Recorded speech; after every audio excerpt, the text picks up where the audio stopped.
Assalamualaikum warahmatullahi wabarakatuh. Perkenalkan saya Novaria Susanti SPD. Saya guru BK SMP 25 Kota Timur. Baik, saat ini saya sedang mengikuti pelatihan calon fasilitator daerah Kabupaten Padang. Nah, untuk hari ini saya akan mengambil menerapkan 7 jurus BK hebat di SMP 25 Kota Timur dan akan berbagi praktik baik kepada guru-guru yang ada di SMP 25 Kota Timur mengimplementasikan 2 jurus dari 7 jurus BK hebat. Oke, mari kita simak.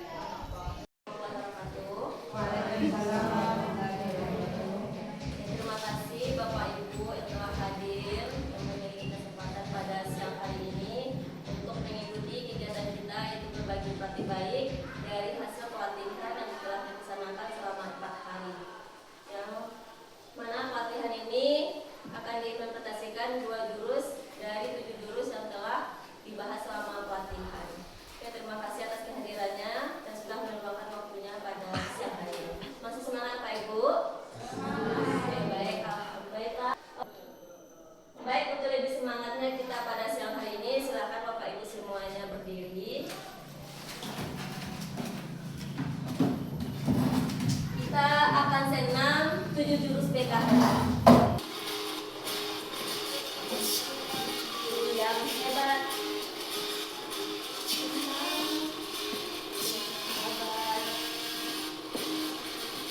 Dengan tulus silakan 7 jurus. Cari potensi, kelola emosi, bukan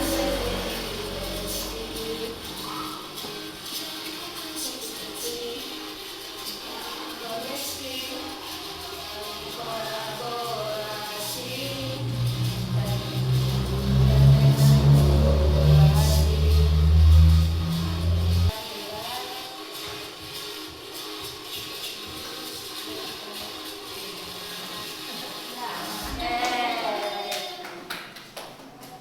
ini sebagai inti kita itu adalah kita mengenal 7 jurus BK hebat. Baik dari Bapak Ibu dari 7 jurus BK hebat video tadi ada nggak yang ingin berpendapat dari lirik materinya?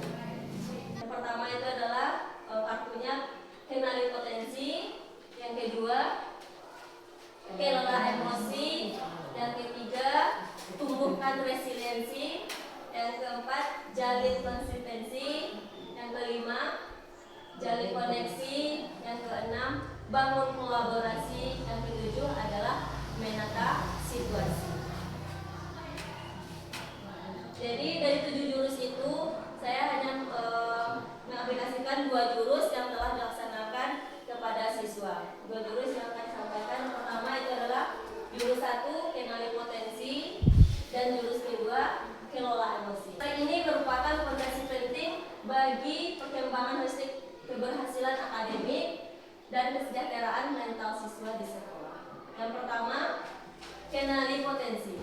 Arah belajar dan karya yang tepat mengenali potensi adalah kunci utama pengambilan keputusan, pendidikan dan karir yang efektif, peningkatan motivasi dan kepercayaan diri, serta pengembangan diri yang optimal. Yang kedua, jurusnya berkaitan dengan kelola emosi. Yang pertama yang kita lihat adalah landasan keberhasilan akademik dan non-akademik.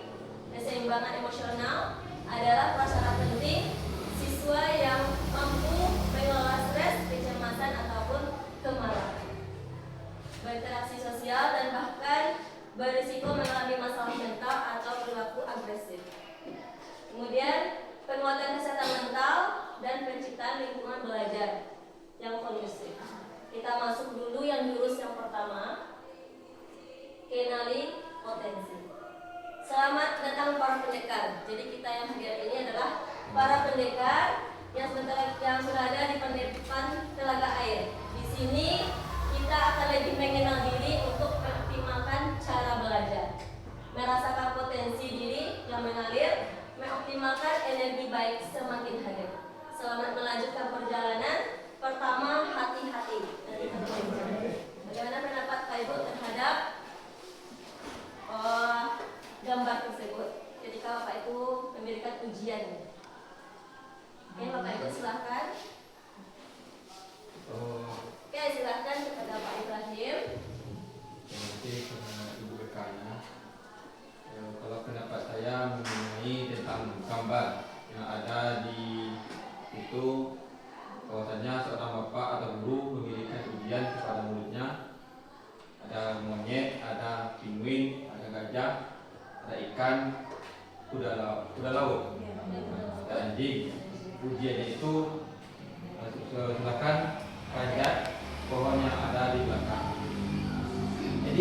saya di sini seorang bapak tersebut tidak bagaimana itu tidak menilai bagaimana kemampuan seorang anaknya itu tidak sama. Kalau ujiannya itu untuk memanjat, tentunya si monyet yang hanya bisa terlebih dulu memanjatnya. Jadi kesimpulannya kalau pendapat saya, kalau kita bawakan ke dunia pendidikan kita, contoh saya selaku seorang guru agama misalkan, contoh tentang menghafal ayat suci Al-Quran misalkan. Jadi saya paksakan siswa tersebut untuk menghafal ayat. Tentu yang bisa menghafal ayat itu yang pertama, dulunya siswa itu pandai mengaji dulu atau baca Al-Quran. Sedangkan ada salah seorang siswa itu bisa baca Al-Quran. Jadi otomatis dia tidak bisa membaca Al-Quran tersebut, tidak bisa menghafalkan ayat Al-Quran. Jadi kita memberikan ujian itu sesuai dengan kemampuan siswa kita. Jadi siswa kita itu tidak sama kemampuannya. Mungkin itu di sini kalau saya mencermatinya, mungkin benar sekali apa yang dibilang Bapak Ibrahim tadi. Namun di sisi lain mungkin ada gunanya tes seperti ini. Kenapa begitu? Kita lihat di sana ada berbagai karakter anak atau audiens yang akan mengikuti ujian tersebut. Namun kita mengklasifikasikan ujian ini kemana? Kalau ini adalah ujian diagnostik untuk melihat ini anak potensinya di mana, ini audiens potensinya di mana, memang seperti ini. Kalau kita lihat nanti setelah ini dikerjakan, ternyata hanya monyet yang mampu melakukan itu. Berarti monyet kategorinya di sini. Namun nanti ada lagi muncul tes lain seperti apa? Siapa yang paling cepat berenang? Nah, pasti ikan ya. Nah, saat itu terjadi, ikanlah puncaknya. Berarti ikan ini klasifikasinya. Jadi untuk tes ini tidak murni atau tidak sepenuhnya keliru, tapi ini ada gunanya pada posisi yang tepat. Kepada Pak Ibrahim dan Bu Ati yang benar sekali. Jadi karakter yang dimiliki masing-masing murid tersebut berbeda-beda. Begitu juga dengan kecerdasan yang dimiliki oleh siswa kita. Nah, baik, kita lanjut. Kecerdasan majemuk. Nah, dari sini mungkin Bapak Ibu semua sudah mengenal para tokoh-tokoh tersebut yang memiliki kecerdasan. Nah, seperti Bapak Habibie, dia memiliki kecerdasan. Kemudian di bidang penyanyi, Ibu Kartini, jadi ada dapat kecerdasan linguistik verbal, interpersonal, natural, musika, visual, kemudian kinestetik, kecerdasan interpersonal, dan kecerdasan logika matematik. Oke, kita lanjut sekarang berkaitan dengan gaya belajar. Mengenali 3 gaya belajar. Yang pertama itu adalah gaya belajar visual, di mana visual ini yang berkaitan dengan penglihatan kita. Kemudian yang kedua, gaya belajar auditory, itu berkaitan dengan pendengaran, gaya belajar. Yang ketiga itu adalah gaya belajar kinestetik. Kinestetik itu adalah gaya belajar yang ada gerakannya atau ada contohnya. Itu adalah 3 gaya belajar. Selanjutnya, ini mengenali potensi karir di masa depan. Ini adalah teori Piaget. Yang pertama itu adalah gratis, praktis, fisik, dan nyata. Nah, contoh profesinya mungkin bisa mekanik ataupun tukang listrik. Kemudian yang A-nya artistik, itu adalah orang yang kreatif, imajinasi. Yang ketiga analisis intelektual. Terbalik saya tadi ya. Pertama adalah realistik, karena dia riasek R dulu realistik. Yang kedua I, investigatif, analisis intelektual. Yang ketiga artistik. Yang keempat adalah sosial, peduli komunikatif. Yang kelima interpreting atau pemimpin yang persuasif. Yang keenam konvensional atau yang terstruktur. Ini mengenali potensi karir masa depan ini cocok untuk melihat tesnya itu kepada siswa-siswa kita kemana kita arahkan karirnya. Jika Bapak Ibu juga ingin mengetahui tes ini, nah itu sudah dikirim nanti di grup untuk mengetahui secara pribadi. Kemudian ini adalah hasil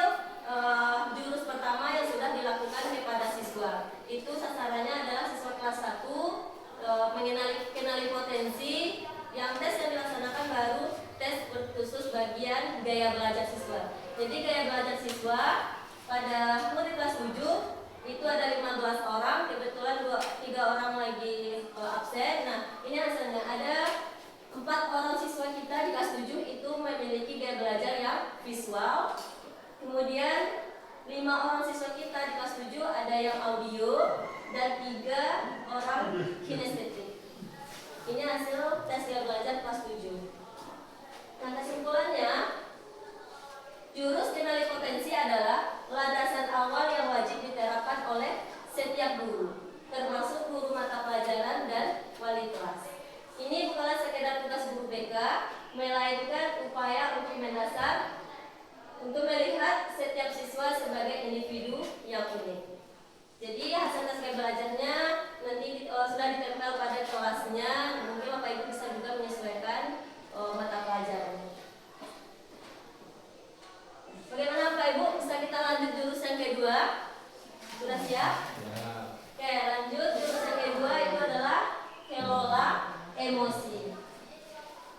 Kelola emosi terfokus kepada pembelajaran sosial emosional.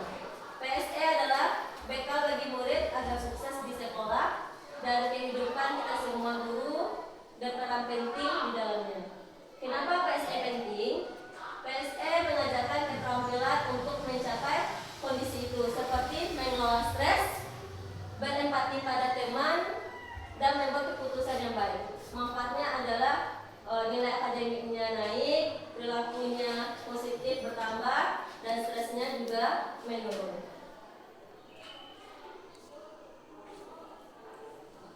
PSE tidak perlu waktu khusus untuk diintegrasikan dalam materi.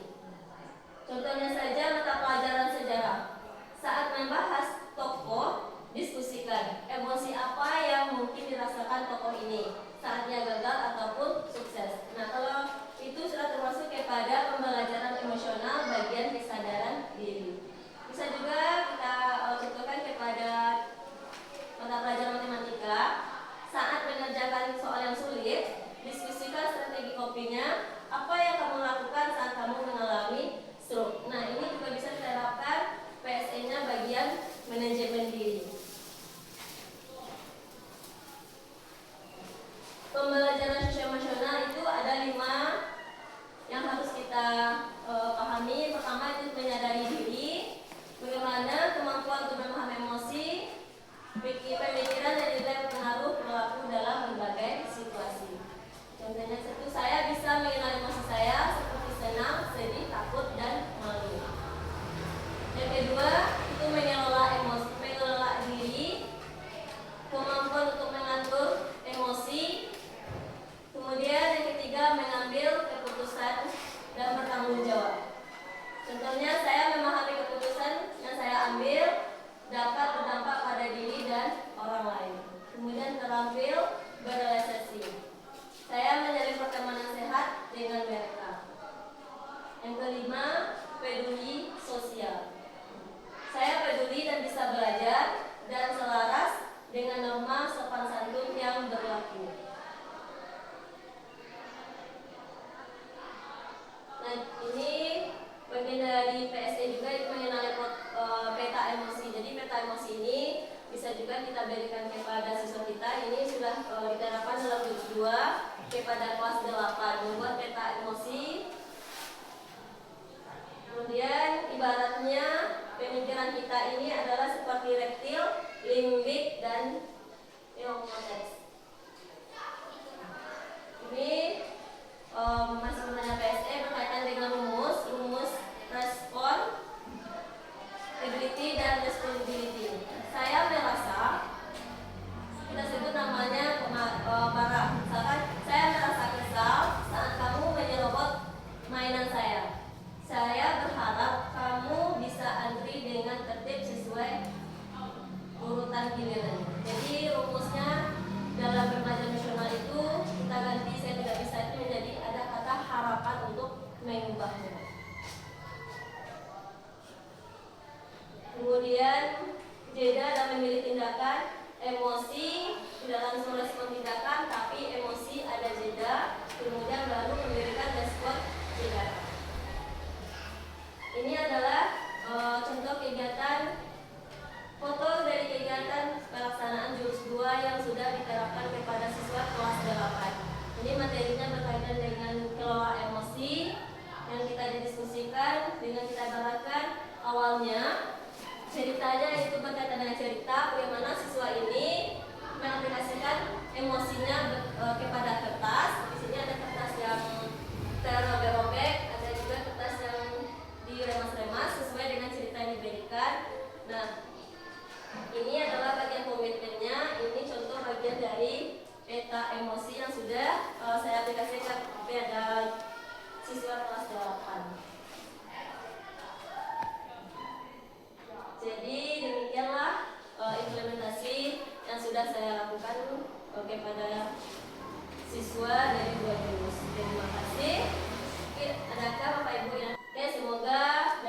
kepada guru BK, tapi akan diimplementasikan oleh pemerintah ke seluruh guru, baik guru SD, guru non BK ataupun guru mata pelajaran. Jadi saat ini yang baru difasilitasi oleh pemerintah baru guru BK untuk mengikuti pelatihan 7 jurus BK. Oke, terima kasih atas waktunya kepada Bapak Ibu. Inilah berbagi praktik baik saya berkaitan dengan 2 jurus BK yang sudah diaplikasikan kepada siswa. Terima kasih atas waktunya. Alhamdulillah. Assalamualaikum warahmatullahi wabarakatuh.